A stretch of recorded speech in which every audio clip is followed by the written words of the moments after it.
China's current economic downturn is becoming increasingly serious. Consumer demand is weak, companies are cutting wages and laying off workers on a large scale. Businesses are closing down, and people are complaining, "I really can't afford to live anymore." The Chinese New Year is approaching. However, in contrast to the bustling atmosphere of preparing for the traditional New Year as in previous years, mainland China is currently gloomy and somber, with cries of closures, bankruptcies, and unemployment spreading everywhere.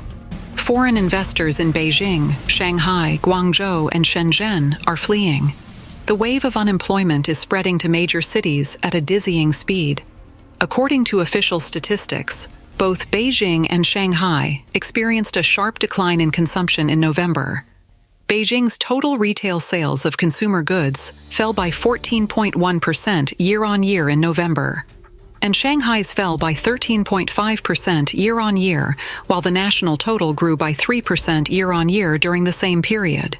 In addition to Beijing and Shanghai, Guangzhou's retail sales in November also fell by 1.6% year-on-year, and as of the time of this article's publication, Shenzhen's data has not yet been released.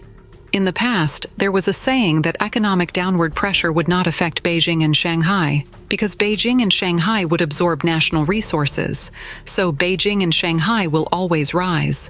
But now, on the contrary, everything is falling apart here.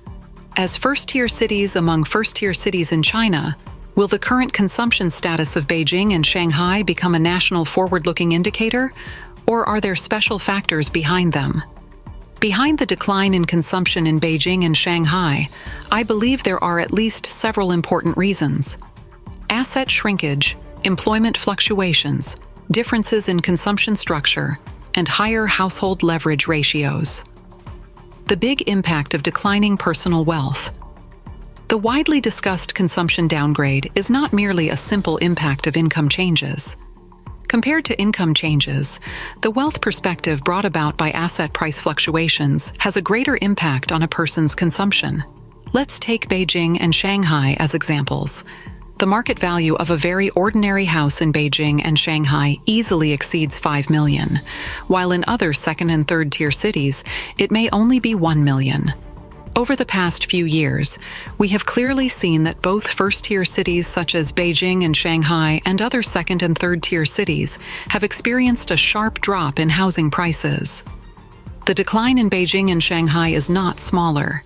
If the decline in each city is the same, for instance, a 30% drop, the absolute value of the average total price of real estate in Beijing and Shanghai, 5 million, shrinks by 1.5 million. While the absolute value of the average total price of real estate in other cities, 1 million market value, shrinks by only 300,000. Such asset shrinkage has a huge impact on consumer psychology. It is also necessary to emphasize a cruel reality. Although many new Beijingers or new Shanghainese often claim how inspiring and hardworking they are, most of them have not made much money from work in cities like Beijing and Shanghai. Instead, they gritted their teeth, bought a house, and benefited from rising prices. In the end, they mistook the dividends of the times for their own ability. This is obviously an illusion. However, it is undeniable that many people's satisfaction and consumption potential were based on the previous housing price increase. When the domestic real estate market was booming, even while traveling abroad, many Chinese people would feel happy when they learned that local housing prices were very low. Now that house prices have dropped dramatically and they cannot sell their houses, their most valuable assets are gradually losing value. Confronted with this shock, they cannot believe it, and their spending budgets have also started to drop dramatically. The impact of employment fluctuations, greater, widespread layoffs, and unemployment. Previously, hot cities such as Beijing and Shanghai gathered a large number of high-income occupations. When the economic cycle was upward, these industries were booming and helped the cities attract countless talents from all over the country. Now, as these industries begin to decline, they naturally cut salaries and lay off workers, leading to widespread unemployment. This situation has led to an exodus of foreign populations and migrant workers from Beijing and Shanghai. along with a decline in consumption power. We can clearly observe that, over the past few years, industries with strong wealth-making capabilities, such as real estate, finance, education and training, and the internet, have successively encountered financial difficulties due to objective market laws or strict regulatory measures. In addition, unless you are a wealthy native, life in first-tier cities is not easy.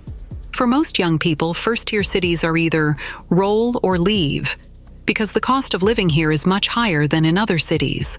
Without better job opportunities, they have no reason to continue paying the high costs of staying in such places. As the population decreases, consumption naturally declines.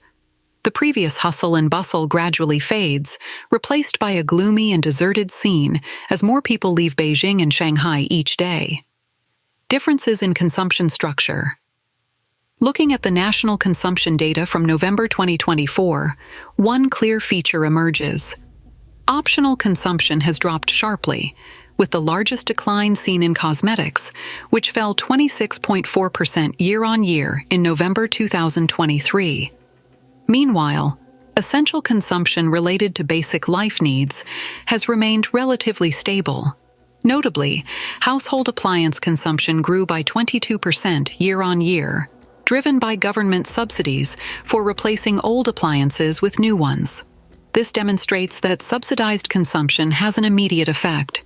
In the future, we can expect more such subsidies, which is worth anticipating. In the past, first-tier cities were at the forefront of consumption upgrades in the country. Consequently, the proportion of optional consumption by residents in first-tier cities is much higher than in other regions. This also results in a greater potential for consumption decline in first-tier cities compared to other areas. Thus, it is not that people in other regions do not want to save money, but rather that consumers in these areas have hardly experienced substantial consumption upgrades. Consumption here is largely focused on meeting basic needs like food and clothing, making it genuinely difficult to save money. Residents have a higher leverage ratio. The housing price-to-income ratio in first-tier cities is much higher than in other cities. In other words, even though income in first-tier cities is higher, the increase is far less than the increase in housing prices. This is the effect of leverage.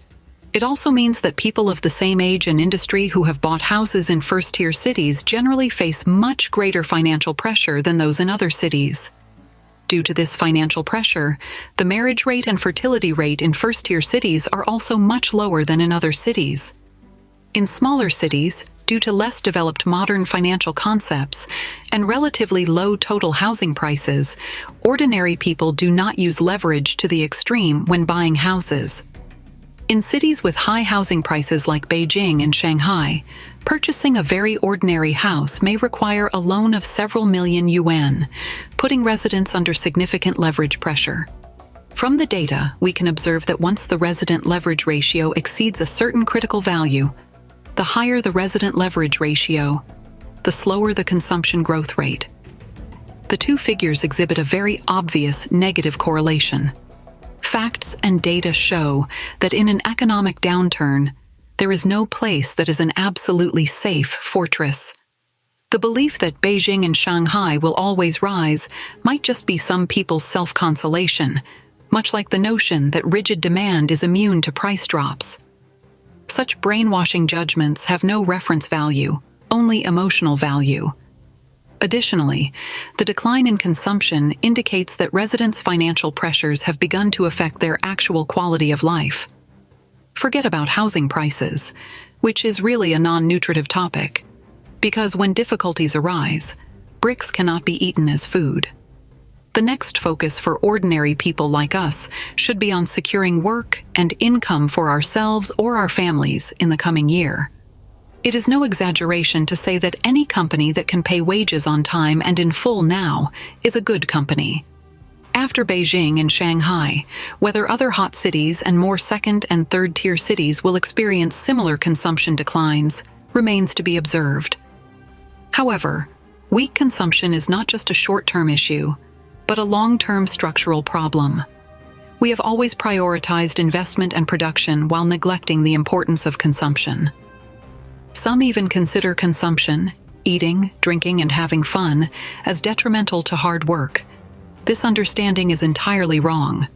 Regarding the pressure of deflation and the value of consumption, I previously shared a post on my paid platform aimed at helping readers overcome inflation anxiety and protect their finances by presenting facts and logical reasoning. In short, consumption is the core driving force of sustainable economic growth. Without sufficient effective demand, production becomes meaningless and inefficient. Once the decline in consumption becomes a trend, it easily leads to a vicious cycle.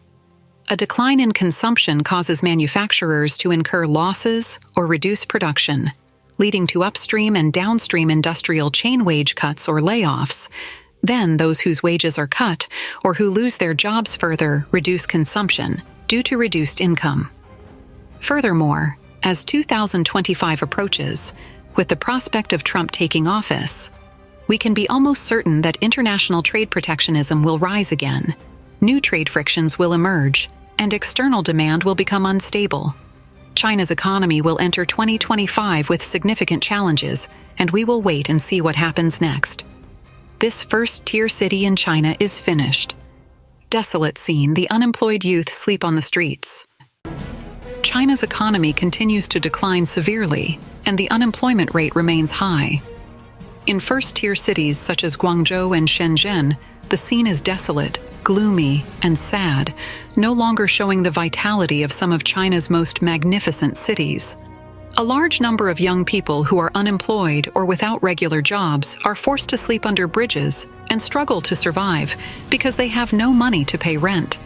Videos show that a large number of unemployed young people are living under bridge tunnels in Guangdong. They have no fixed jobs and no money to pay rent.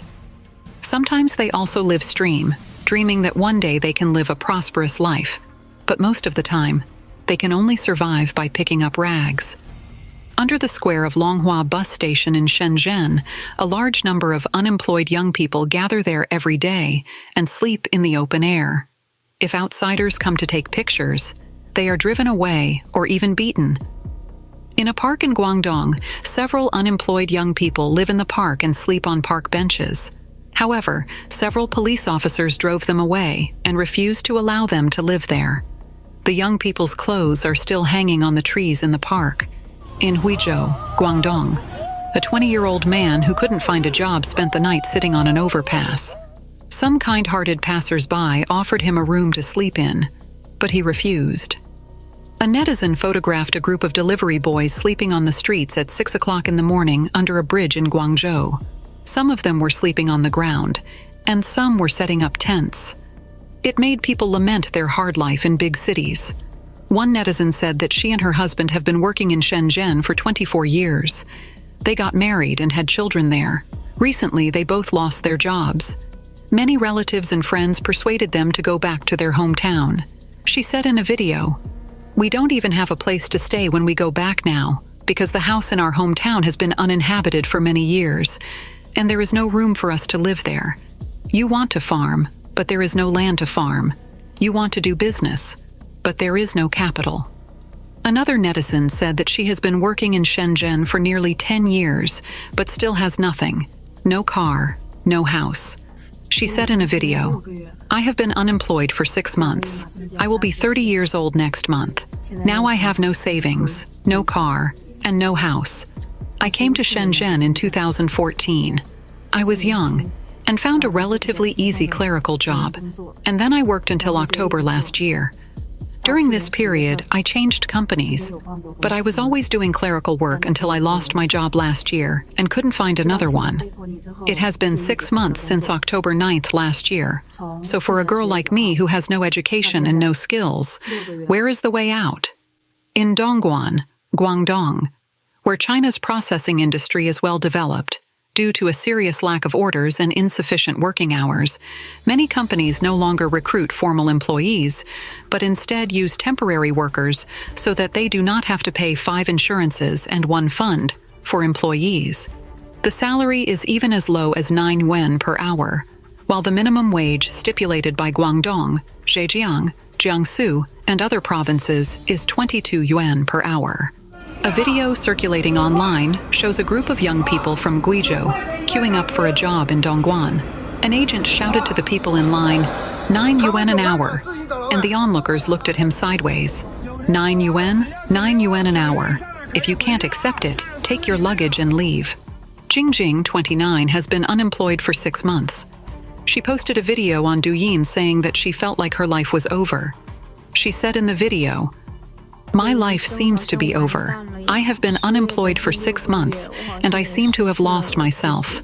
My body is becoming weaker and weaker. I just want to lie in bed and play with my phone or games every day.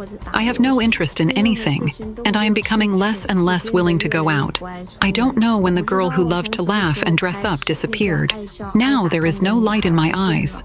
I haven't opened the cosmetics on this table for a long time. I don't know when I last put on makeup. The closet is full of beautiful clothes, but I don't seem to have the opportunity to wear them out. I am becoming more and more confused, anxious, and panicked. I don't know where my life should go."